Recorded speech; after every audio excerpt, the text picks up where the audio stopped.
اعوذ باللہ من الشیطان الرجیم بسم اللہ الرحمن الرحیم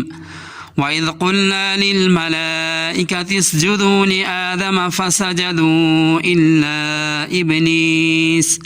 أَبَى وَاسْتَكْبَرَ وَكَانَ مِنَ الْكَافِرِينَ وَإِذْ اور جب قلنا ہم نے کہا للملائکتی فرشتوں کو اسجدوا تم سجدہ کرو لآدم آدم کو فسجدوا تو انہوں نے سجدہ کیا الا سوائے ابلیس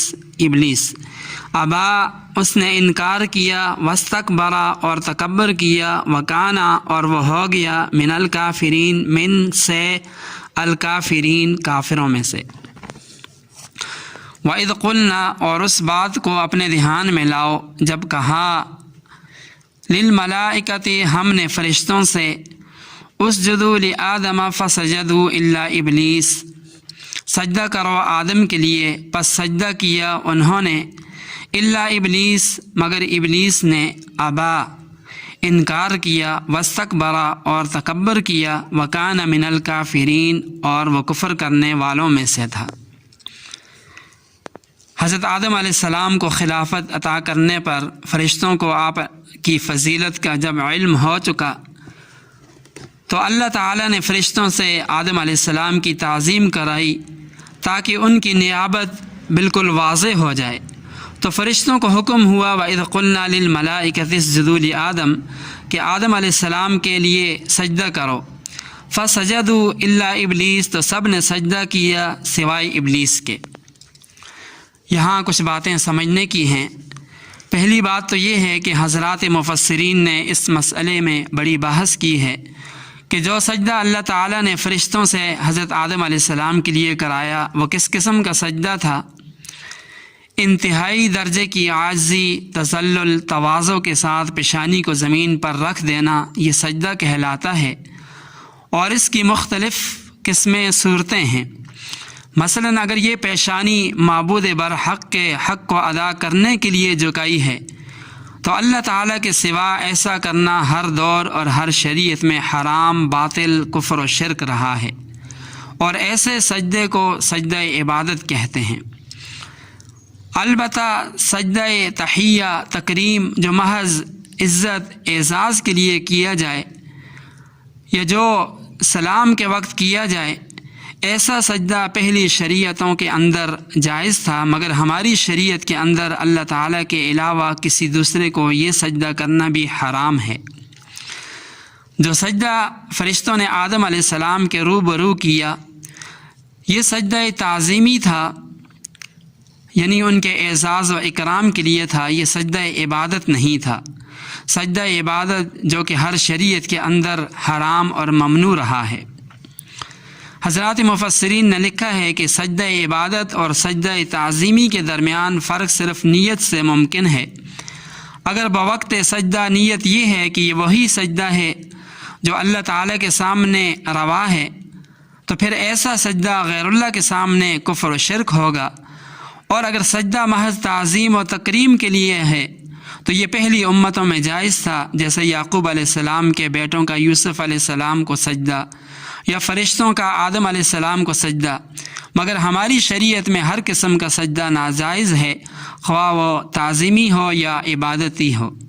اللہ تعالیٰ کے علاوہ کسی غیر کے سامنے سجدہ ممنوع ہے۔ حدیث پاک میں آتا ہے آپ علیہ السلام نے فرمایا اگر میں کسی کو سجدہ کرنے کا حکم دیتا تو عورت کو حکم دیتا کہ وہ اپنے شوہر کے سامنے سجدہ کرے، کیونکہ اللہ تعالیٰ نے شوہر کا بڑا حق رکھا ہے۔ ایک اور روایت میں آپ علیہ السلام نے فرمایا کہ کسی انسان کے لیے لائق نہیں کہ وہ کسی دوسرے انسان کو سجدہ کرے۔ یہاں ایک مسئلہ بھی سمجھنے کا ہے۔ حضرت مولانا اشرف علی تھانوی صاحب رحمہ اللہ فرماتے ہیں کہ اگر کسی نے قبر کو سجدہ کیا، جس طرح کہ آج کل قبروں پر قبروں کے پجاری سجدہ کیا کرتے ہیں،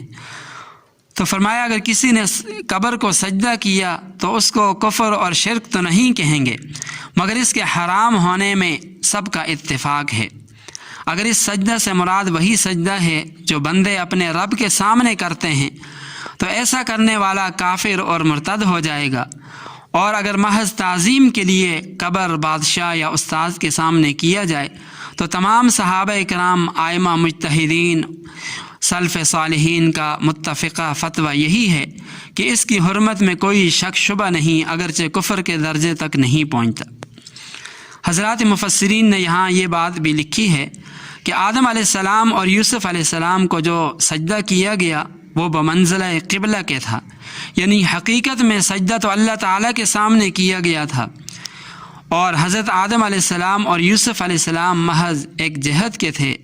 جن کی طرف منہ کر کے سجدہ کیا گیا۔ یہ بالکل ایسے ہی ہے جیسے کہ آج کل ہم قبلہ کی طرف رخ کر کے بیت اللہ کی طرف سجدہ کرتے ہیں،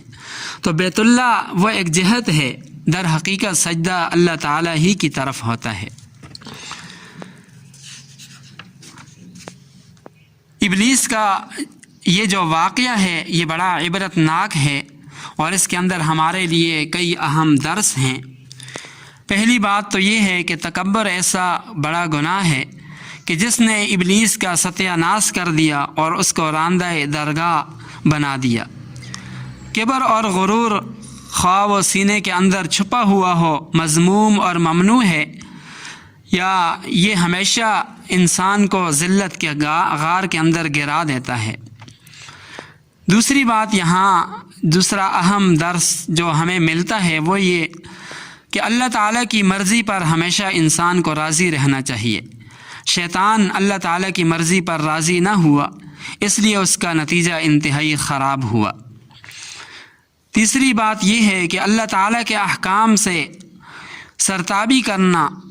اور اس کی شان میں گستاخی کرنا یہ اتنا سنگین اور بڑا سخت جرم ہے جس کی وجہ سے شیطان ہمیشہ کے لیے مردود ہوا۔ اور پانچویں بات یہ ہے کہ اللہ تعالیٰ کے حکم بجا لانے میں جلدی اور تیزی دکھانی چاہیے، ڈھیلا ڈالا اور سستی نہیں کرنی چاہیے، جیسے کہ ملائکہ کے عمل سے ظاہر ہوتا ہے کہ ان کو جب حکم ملا تو فوراً سجدہ آدم علیہ السلام کے سامنے وہ سجدہ ریز ہو گئے۔ اور یہاں ایک اہم درس اس آیت سے یہ بھی ملتا ہے کہ انسان کو جو بھی نعمت الہی ملے، چاہے وہ ظاہری نعمت ہو یا باطنی نعمت ہو، اس پر انسان کو ناز، گھمنڈ، غرور نہیں کرنا چاہیے۔ ناز کے اندر مبتلا ہو کر نافرمانی نہیں کرنی چاہیے، بلکہ ہر نعمت کو اللہ تعالیٰ کا عطیہ سمجھ کر اس پر شکر ادا کرنا چاہیے، اللہ تعالیٰ کے احکامات کی بجا آوری کرنی چاہیے۔ اللہ تعالیٰ ہم سب کو عمل کرنے کی توفیق عطا فرمائے۔